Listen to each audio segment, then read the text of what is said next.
Hope you're doing absolutely fantastic. As you can see, I am. It's a slightly different place than normal. Uh,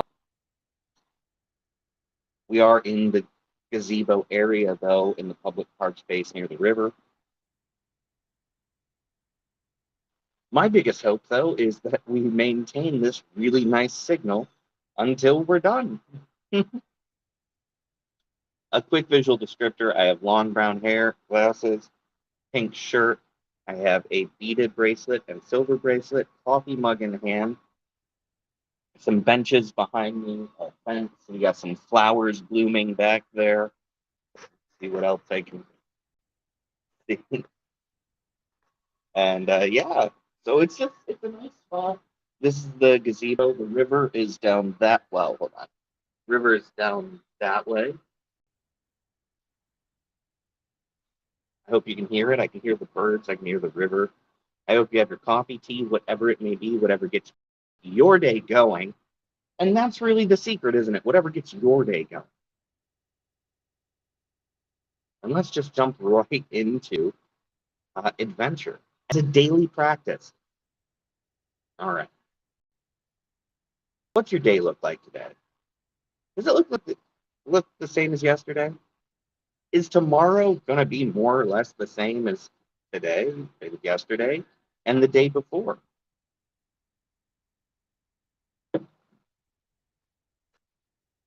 Just some questions, just some thoughts.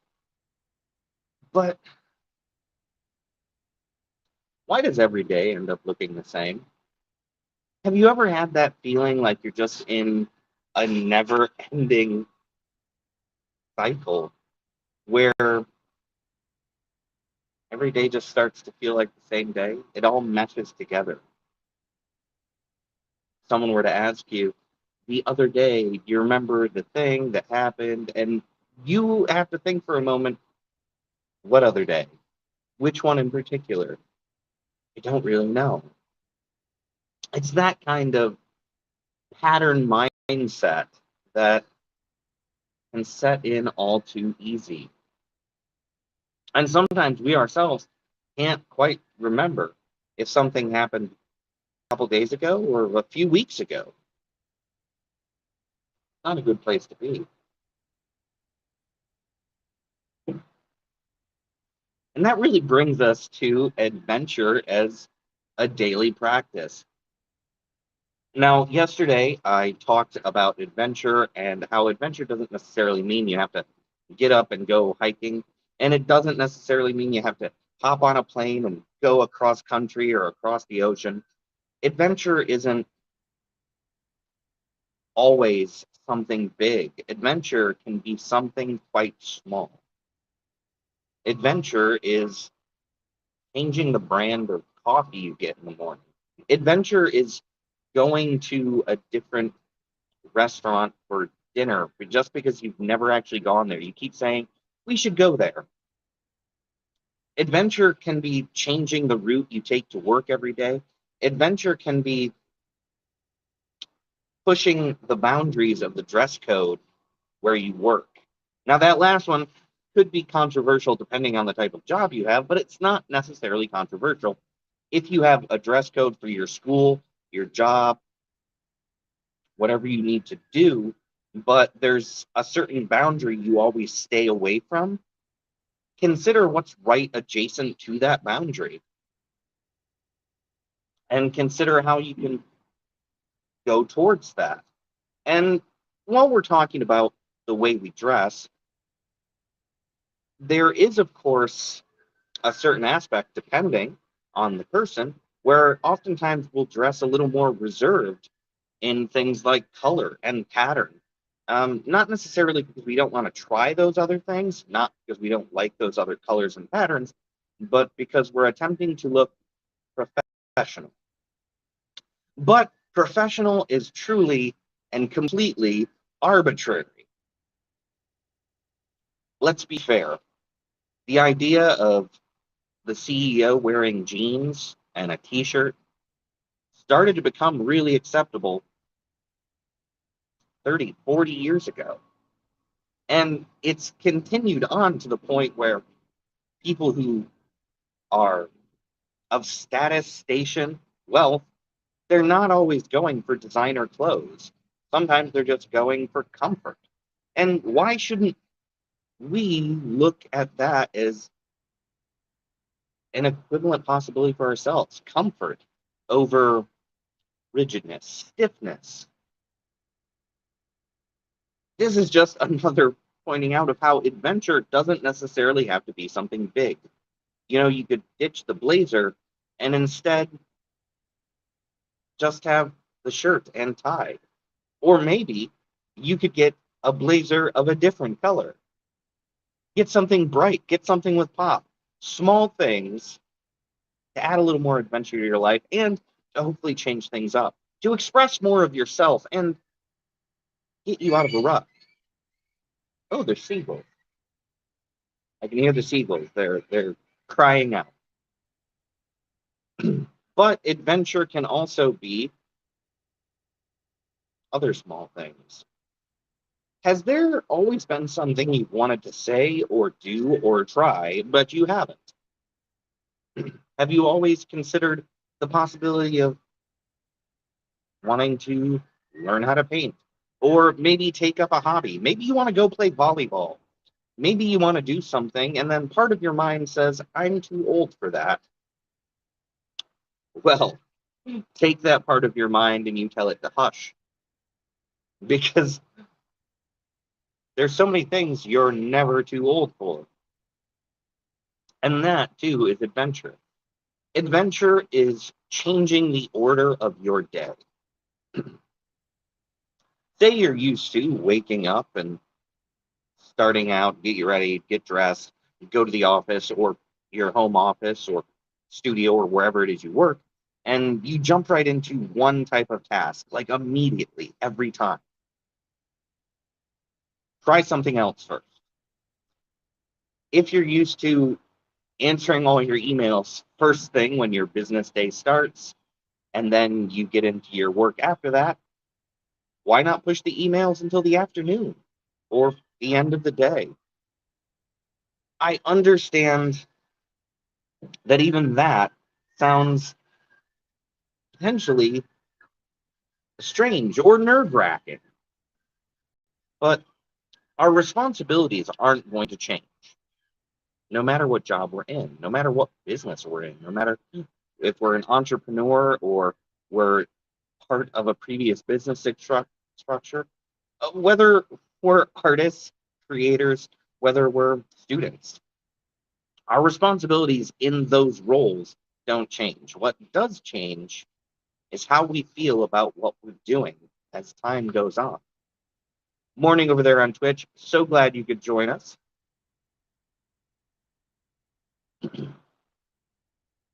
And that's the thing. The way we feel about what we do changes over time. It can become monotonous. It can become repetitive. It can get to the point where it doesn't feel like you're doing anything, or maybe you start to lose interest in something that at one point you really enjoyed. It's at those moments in time that you really need to consider adding some adventure, some risk, some change. And this is actually why adventure should start to become a daily practice. Start with small things, change one little thing or add one little thing to your day. Change your commute route. Go ahead, wake up a little earlier on one day just so you can try the coffee shop you've never visited before. Wear something you want to wear that you can wear and that there's nothing stopping you except maybe your feelings about the perception if you wear that.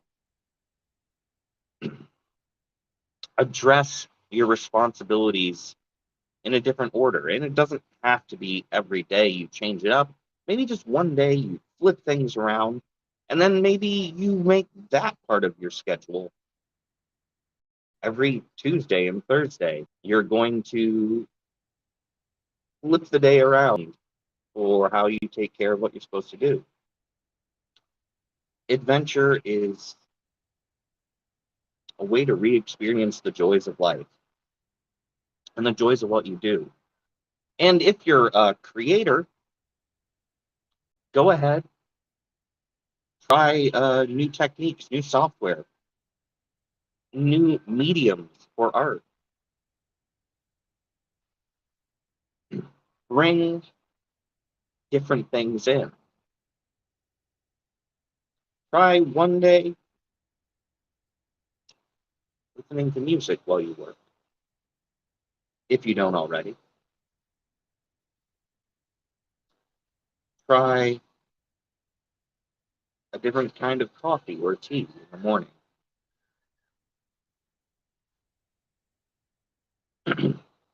And of course, adventure can be big things, but let's shoot for medium things. Maybe when you're done with your business day, you head home and you fall right into the clean, make dinner, shower, veg out, watching movies, go to sleep routine. I mean, I even think that might be kind of standard, maybe very relatable to a lot of people. Maybe instead of vegging out and watching movies, go to the local park. Take a seat. Observe what's around you. A little adventure. Medium adventure. Maybe you work out a certain number of days a week, and you might have very specific goals in mind and a very specific routine. That's wonderful. But it's never a bad time to say, on one of those workout days, instead of hitting the gym or going for my jog, maybe I'm going to turn on some music or throw on YouTube, and I'm going to dance like nobody's watching, because no one is, for an hour. Maybe instead of your normal workout night, call up a couple colleagues or a couple friends and say, let's go to laser tag. Run around and play laser tag for an hour.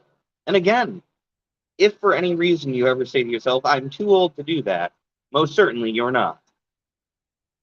Most certainly you're not.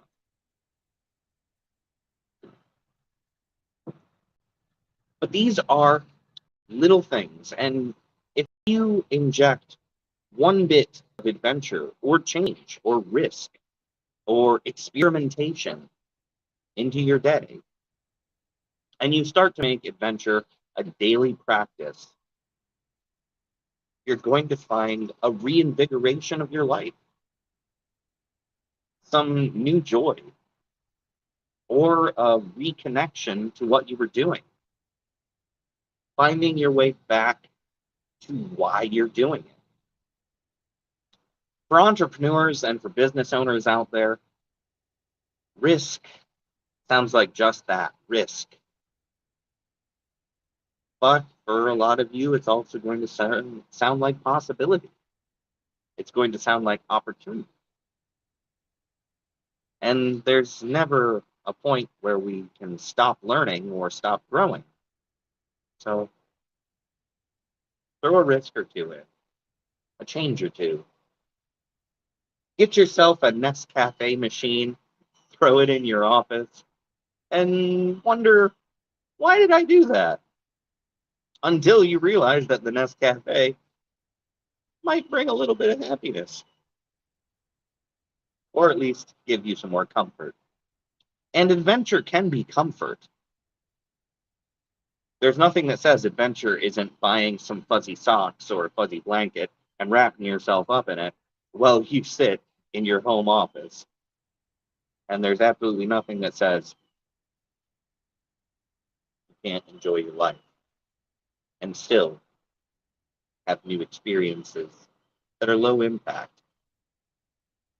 But most certainly high impact is fine too. So if you've never gone jogging and you think you're capable of jogging, or that's an option for you, go do that. Or some laser tag. Or a different commute route. Whatever it is, do it for you. Make it a daily practice.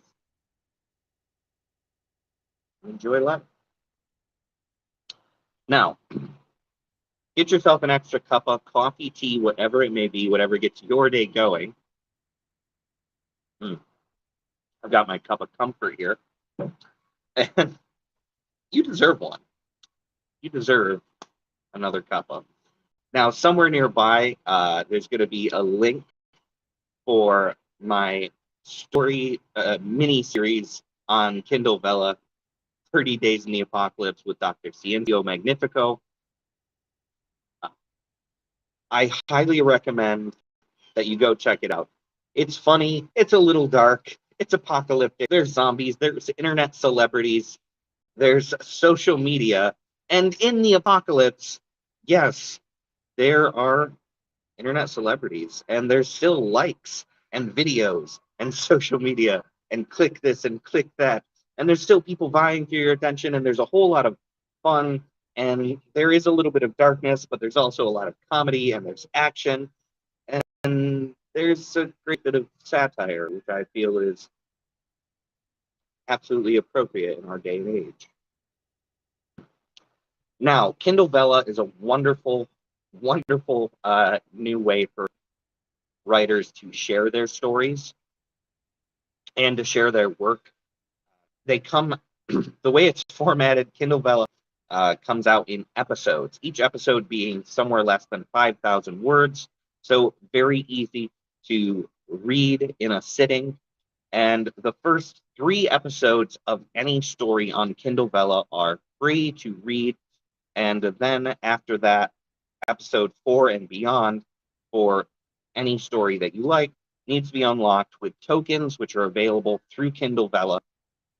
Now, if you are a author, writer, poet, storyteller of any kind, consider looking into using Kindle Vella yourself. It's really easy. I've really enjoyed it. I actually now have a few different stories on Kindle Vella. Granted, there's not a lot of episodes for each yet, and for 30 Days in the Apocalypse, there's episodes, but it's so much fun. You could even do your episodes in seasons. So if you want to put out so many episodes of your story at a time, and then give people on online all a notification the next season starts this date, whenever, you can do that. It's a whole lot of fun. It's really great. Now, if you go read 30 Days in the Apocalypse with Dr. Sciencio Magnifico, you can like stories, you can follow stories, and you can leave a review as soon as you're done reading the episodes that are there. Actually, you can leave a review as soon as you're done reading an episode. So please like, follow, and leave a review. I would appreciate it so much. But I am out of here for the day, so take care, be excellent, and I will see you all again real soon. Bye, everybody.